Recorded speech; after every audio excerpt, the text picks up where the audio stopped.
मैं मालिनी भाभी अन्याय देखते ही विरोध करती हूँ। हमारे एरिया में एक बिजली की तार टूट के पानी में गिरी पड़ी है। ये बात है, इसमें मैं क्या कर सकता हूँ? मतलब इलेक्ट्रिक की तार टूटी हुई है और पानी में गिरी है और आप क्या करेंगे? आपको समझ में नहीं आ रहा है? नहीं, मुझे समझ में नहीं आ रहा है। देखिए मैडम, इस बरसात के मौसम में मैं सूखी मिट्टी कहाँ से लाऊं बताइए? अरे और अगर तार टूटेगी तो पानी में ही गिरेगी ना। ठीक तो वो लोग करेंगे ही, ये ठीक करना होगा। लेकिन आपकी बातें सुन के हमें लगा कि एक बात याद रखिएगा, ये काम करना उनका कर्तव्य है, ये ना करने का चॉइस उनके पास नहीं है। वो लोग क्या फिर दोबारा फोन उठाएंगे? फोन उठाने की जरूरत नहीं है, अब मैं उनके ऑफिस में जाकर बात करूंगी। अच्छा, आप लोगों को जो पैसे दिए जाते हैं वो इसी काम के लिए दी जाती है ना? या आप लोगों को ठीक से छुट्टियां नहीं मिलती है?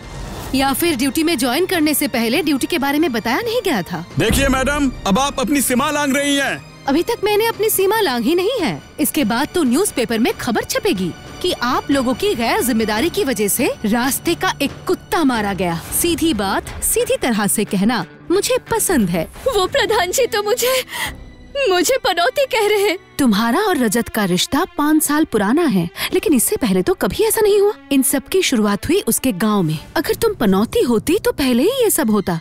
इसके पीछे मुझे 2 कारण दिख रहे हैं नैना। क्या कारण भाभी? पहला, अंधेरे में किसी और की जगह रजत पर हमला किया गया है, या फिर तुम्हें पनौती बनाने के लिए किसी ने ये काम जानबूझकर किया है। चुप रहो, तुम्हारी बकवास मैंने बहुत सुन ली, अब मैं नहीं सुनने वाला।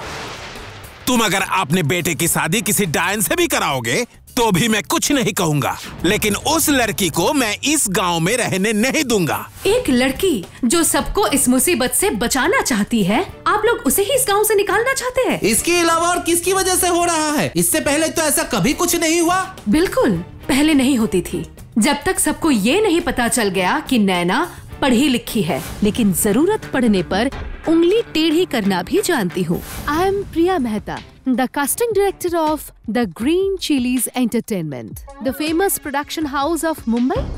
सोशल मीडिया में आपका एक एड देखकर फोन कर रही हूँ। हम लोग कुछ मूवी और डेली सोप प्रोड्यूस कर रहे हैं। उसके लिए हमें न्यू फेस की जरूरत है, लेकिन ऑडिशन लेने का वक्त नहीं है। तो आप हमें 10-12 लड़का लड़की दे पाएंगे? प्लीज आप मुझे एक मौका दीजिए, मैं आपको टॉप क्लास के लड़के और लड़कियां दूंगा। लेकिन आप तो समझते ही है, हर जगह ही एक कमीशन की बात आ ही जाती है। अगर कैश नहीं है तो आप छोड़ ही दीजिए, मैं दूसरे किसी से। अरे नहीं मैडम। अच्छा, अब मैं आपको अगर गोल्ड की कोई चीज दूं तो, जैसे नेकलेस जिसकी कीमत 70,000 है। Okay, done. आप एड्रेस मैसेज कर दीजिए। इसका मतलब अजय की माँ के नेकलेस अभी तक उसने नहीं बेचा। सच में भाभी, आपके दिमाग का कोई जवाब नहीं। मालिनी भाभी की नई नई कहानियाँ देखने के लिए सब्सक्राइब कीजिए एनिमैट्रिक्स हिंदी यूट्यूब चैनल। हर मंगलवार रात 10 बजे आ रही है नई नई कहानियाँ लेके malini.com। मिस मत कीजिए एनिमैट्रिक्स हिंदी की कहानी नए नाम malini.com के साथ। और हाँ, बेल आइकन प्रेस करना मत भूलिए।